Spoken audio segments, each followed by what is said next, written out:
اور پھر 24 آورس یا اس سے کم میں نا ایک ویڈیو ریلیز ہوئی ہے، ٹھیک ہے، جیو پہ بھی، اور اپنا ایک اور چینل ہے، چینل 24، محسن نقوی کا جو چینل ہے اس کے اوپر، کہ جی ان کے فادر انٹرویو دیتے ہوئے کہہ رہے ہیں کہ مجھے کسی کے خلاف کوئی ایکشن نہیں لینا ہے۔ 24 گھنٹے تک ان کے فادر بیٹھے تھے ایف آئی آر کٹوانے کے لیے، اور ان کی ایف آئی آر نہیں ہوئی تھی، اور اس کے بعد وہ غائب ہو گئے تھے۔ تو پبلک سمجھتی ہے۔ اور مریم نواز صاحب نے جو عادل کو انٹرویو دیا ہے، اس نے کہا کہ جی اس کا انکوائری ہونی چاہیے، یہ ہونا چاہیے، وہ ہونا چاہیے۔ مجھے بڑا افسوس ہے مریم نواز صاحبہ، میں آپ کو کہتا ہوں کہ آپ تو بہت پاورفل ہیں نا، تو میں آپ کو چیلنج کرتا ہوں، میں آپ کو یہ ریکویسٹ کرتا ہوں کہ اگر واقعی میں آپ نے یہ، آپ چھوڑ دیں عمران جھوٹا ہے فلاں یہ وہ ساری باتیں چھوڑ دیں، آپ بالکل سچی ہیں، آپ کی بات کو ہم مان لیتے ہیں، آپ ہے نا کمپلیننٹ بن جائیں اس ایف آئی آر کے، اس ایف آئی آر کی کمپلیننٹ بنے، اور اس کے اندر بتائیں کہ اس کی ریزنز کیا ہے، اور اس کے اوپر جی آئی ٹی لگوا دیں۔ اور جی آئی ٹی ہے نا، اس میں نہیں، جی آئی ٹی ایسے لوگوں کو لگائیں جیسے آفتاب اقبال صاحب، آفتاب اقبال کو اور جی آئی ٹی کا جو ہے نا، میں نا ایک سٹنگ جج کو بھی آپ ڈالیں، ٹھیک ہے، سپریم کورٹ کے ایک سٹنگ جج کو بھی ڈالے، اور ہے نا کوئی آئی بی کا بندہ نہیں چاہیے، کوئی آئی ایس آئی کا بندہ نہیں، پولیس کے جو ایماندار آفسرس ہیں اس کو ڈالیں، ساتھ میں آفتاب جو جوید کیا کہتے ہیں، آفتاب اقبال ہے جو نیب کا جو چیئرمین تھا جس نے ریزائن کیا، اس کو بنا دے۔ میں دیکھتا ہوں کہ آپ بناتی ہیں کہ نہیں، آپ نہیں بنائیں گے کیونکہ آپ جھوٹی ہیں، ٹھیک ہے، میں آپ کے اوپر آتا ہوں بہت ابھی۔ اس کے ساتھ ساتھ الیکشن کے بارے میں، جی الیکشن کمیشن نے ایک کیا کہتے ہیں وہ میٹنگ کی ہے، اور میٹنگ میں انہوں نے آئی بی اور سی ٹی ڈی اور آئی ایس آئی کے نمائندوں کو بلایا، اور ایک زبردست ماشاء اللہ 3,50,000 کے قریب سیکیورٹی فورسز کے بندے مانگ لیے۔ آج تک اتنے بندے کسی بھی الیکشن میں نہیں مانگے گئے، اور تینوں ایجنسیوں نے الیکشن کمشنر کو یہ بتایا ہے کہ جی حالات اتنے سنگین ہیں کہ الیکشن ہے نا آپ پوسٹ پون کر دیں۔ تو جناب میں آپ کو تھوڑا سا، میں کراچی سے ہوں، اور میں کراچی میں بیٹھا ہوں، کہ پنجاب میں تو ہوں نہیں، اور جتنا ہم نے ٹیررزم کو سفر کیا نا شاید کسی نے بھی کیا ہو۔ ہم نے ایم کیو ایم کے خلاف کریک ڈاؤن بھی دیکھا ہے، اور ہم نے یہاں پر سفر بھی دیکھا ہے، بہت زیادہ سفرنگ ہوئی ہے، بہت زیادہ کلنگ ہوئی ہے، بہت زیادہ کلنگ رپورٹ بھی نہیں ہوئی، ڈیٹا میں بھی نہیں آئی، کتنے لوگ زندہ جلا دیے گئے ان کا کچھ پتہ نہیں چلا، کتنے بندے غائب کر دیے گئے، میوٹیلیٹ کر دیے گئے، پتہ نہیں چلا۔ تو بھائی یہ 92 کے آپریشن سے زیادہ تو حالات خراب نہیں ہیں۔ 2008 کے اندر الیکشن ہوئے تھے، ٹھیک ہے، 2008 کے اندر تقریباً 6,000 کے قریب ہے نا وہ نہیں 1100 سم تھنگ ٹیررزم کے واقعات ہوئے تھے، 1150 اراؤنڈ، اور ہے نا اس کے اندر 6,000 کے قریب ہے نا اموات ہوئی تھی، security forces plus personnels plus civilian کی۔ اور اس کے بعد 2013 میں بھی الیکشن کروائیں، 2013 کے اندر 2024 کے قریب واقعات ہوئے تھے، اور ٹیررسٹ نے ہمارے پر اٹیکس کیے تھے، اور اس کے نتیجے میں تقریباً اگین 6,000 سم تھنگ یہاں پر بھی ہے نا سیکیورٹی پرسنل اور سویلین کے نقصان ہوا تھا۔ جبکہ اگر ہم 2023 کے اندر کی بات کریں، بلکہ 2022 کی بات کریں، تو وہ some thing like that 200 some thing ہے، 209 کے قریب ہیں، اور اگر ہے نا عمران خان کا پیریڈ لیا جائے تو یہ تقریباً 300-400 کے قریب ہیں، اور اگر ہے نا مارچ یہ 2023 کے اگر ہم لیا جائے تو 209 ہے۔ ایکسیپٹ وہ پشاور کی مسجد کے اندر ایک جو دھماکہ ہوا ہے، تو اگر اس کو ہم ہٹا دیا جائے تو بالکل نگلیجبل قسم کی ہے نا ٹیررسٹ کے واقعات سٹی کے اندر ہوئے. بارڈرز کے اوپر تو سیکیورٹی پرسنلز کے اوپر ہوتے رہتے ہیں، لیکن سٹیز کے اندر بم بلاسٹ وغیرہ ایسا کچھ نہیں ہے. جبکہ 1992 کا آپریشن، اس کے بعد سے 2013 تک جو ہم نے یہاں پر بکتا ہے کراچی میں، روز ایک دھماکہ ہوتا تھا، روز روز ایک بم بلاسٹ ہوتا تھا، روزانہ بیڑا گرک ہو جاتا تھا. چھوٹا بڑا firing bomb blast, firing bomb blast, firing bomb blast. ٹھیک ہے، یہ نائٹ میئر تھا کراچی والوں کے لیے. پھر بھی الیکشن کبھی بھی نہیں روکے گئے، الیکشن کبھی بھی نہیں روکے. تو یہ آپ پبلک کو بیوقوف بنانا چھوڑ دیں. آپ الیکشن نہیں چاہتے ہیں، آپ کی دو اسٹریٹجی ہے، اور ہے نا ایک اسٹریٹجی آپ کی یہی ہے کہ آپ ہے نا الیکشن نہ کروائیں، اگر کرانے پڑے تو اس سے پہلے عمران خان کو گرفتار کر دیا جائے. اور یہی لندن پلان کا حصہ ہے. بے ہماری اس دوران ایک اور خبر آ گئی ہے، وہ جو نیشنل بینک کے ایکس جو ہیں پریزیڈنٹ، وہ سعید صاحب ان کا نام ہے، اور ہے نا وہ جیل میں تھے، اور ہے نا ان کو ان کی بیل بھی ہے نا بینکنگ کورٹ نے ریفیوز کر دی تھی، اور اس کے بعد ان کے پاس سے سارے کیسز ہٹا دیے گئے. 54 بلین کا ان کے اوپر ہے نا نقصان پہنچانے کا ان کے اوپر، یعنی ایک طریقے سے انہوں نے مارکیٹ ٹریڈ کر کے بائکو جو ہے اس کے اوپر فیک ساری ہے نا وہ دیے تھے، اور بینکوں سے بہت زیادہ قرضے لیے،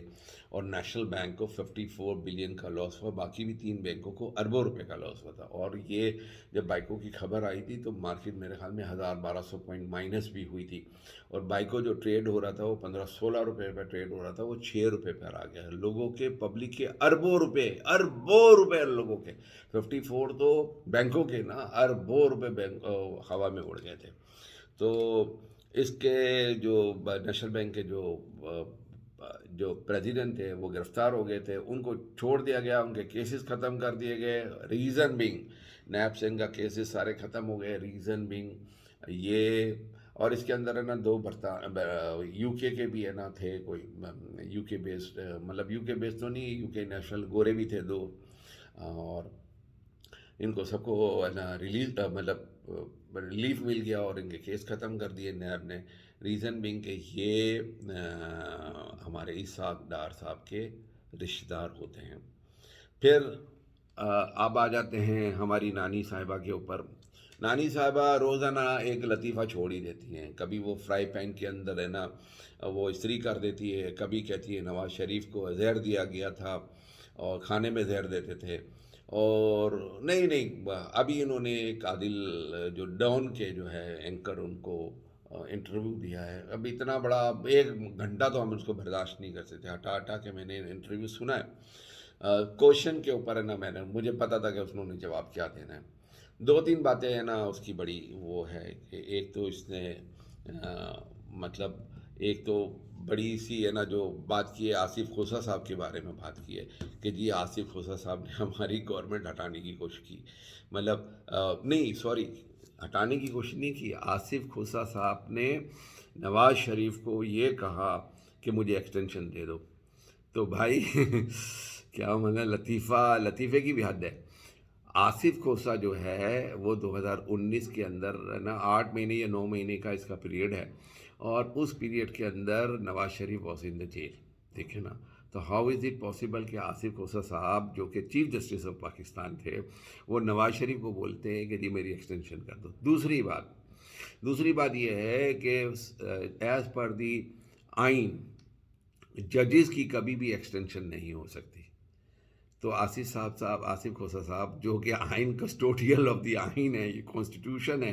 وہی اور سب سے بڑی کلاس کو توڑے اور اپنی ایکسٹینشن کی بات کرے. تو this is one of the most bullshit story, most bullshit comments by the نانی. اوپر سے انہوں نے ایک اور کمنٹ کر دیا، دل شاہ کے بارے میں تو میں نے آپ کو بتا دیا کہ جی ایکسیڈنٹ ہوا ہے، اس طرح کی اسٹوری بتا دی جو کہ پروف ہو گئی کہ وہ سارا مریم نواز صاحب جھوٹ بول رہی ہے اور ایک اسٹوری کریٹ کرنے کی کوشش کر رہے ہیں کہ ان کے فادر کو غائب کر دیا گیا، اور اس کے فادر کی جو ایڈوائس جو انٹرویو آ گیا کہ ہمیں کارروائی نہیں کرنی ہے، پہلے ان کے سارے انٹرویو سے جس میں مجھے کہہ رہے تھے مجھے صاف چاہیے، اور اس کے بعد جیو اور نا چینل 24 کے اوپر ان کے وہ آ گئے محسن نقوی کے چینل پہ۔ بہرحال اب ایک اور لطیفہ انہوں نے سنا دیا اسی دوران میں، بلکہ لطیفے تو اس پورے انٹرویو میں بہت سارے لطیفے ہیں، تو ایک اور لطیفہ یہ سنایا کہ 38 ممبر جو ہے نیشنل اسمبلی کے اور پروویژنل اسمبلی پنجاب کے، اونلی پنجاب کی بات کرو، 38 members of the Punjab assembly and national assembly, وہ نون کی ٹکٹ کے لیے مرے پڑ رہے ہیں اور خان کو ہے نا کینڈیڈیٹ نہیں ملے، بیسیکلی انہیں خان کے پیچھے کوئی نہیں ہے، اس کا مطلب ہے کہ خان کے لیے پنجاب میں کینڈیڈیٹس ہی نہیں ہے نیشنل اسمبلی اور پروویژنل اسمبلی کے لیے۔ اب آپ بتاؤ اس سے بڑا لطیفہ بڑا کیا ہو سکتا ہے؟ کہتے ہیں ایک سیٹ کے اوپر میں کنونشن کر رہا تو آٹھ لوگ ہیں اور انکلوڈنگ پی ٹی آئی کے لوگ۔ واہ واہ مریم نائبہ صاحبہ، آپ نے تو ماشاءاللہ مطلب ریکارڈ توڑنے والی اب ماشاءاللہ، پہلے آپ کے انکل کے نا میمز چلتے تھے، اب آپ کے میمز چلیں گے انشاءاللہ۔ پھر اس کے اندر انہوں نے ایک اور دعویٰ کیا ہے کہ مطلب وہ ایک بکس پڑھنے کے اوپر بات ہوئی ہے ان سے، تو وہ تو میں نے پوری طرح سنی نہیں، لیکن اس کے بڑے لطیفے بنے ہیں کہ جی ان کو رائٹرز کے نام ہے نا، جن رائٹرز کے نام، وہ جس بکس کا نام لیا ہے ان کے بارے میں سارے اینکر و میمز کہتے ہیں کہ جی آپ ہے نا یوں کریں کہ اس کو ہے نا جلسے کے اندر ایک دفعہ بتا دیں۔ تو وہ رائٹرز اور وہ بکوں کے نام لیے جنہوں نے مطلب ان کو بولنا بھی بہت مشکل ہے، اور کہتے ہیں کہ اس کی 15 دفعہ ان کو کٹ کیا گیا ہے اس کو، اور کو یاد کرایا گیا اور پھر انہوں نے یہ انٹرویو دیا ہے۔ اب تک کے لیے اتنا ہی، ٹھیک ہے نا، یہ ڈرامے بازی چلتی رہے گی ان کی۔ اللہ آپ کا نگہبان، اللہ پاکستان کو شاد و آباد رکھے، پاکستان زندہ باد۔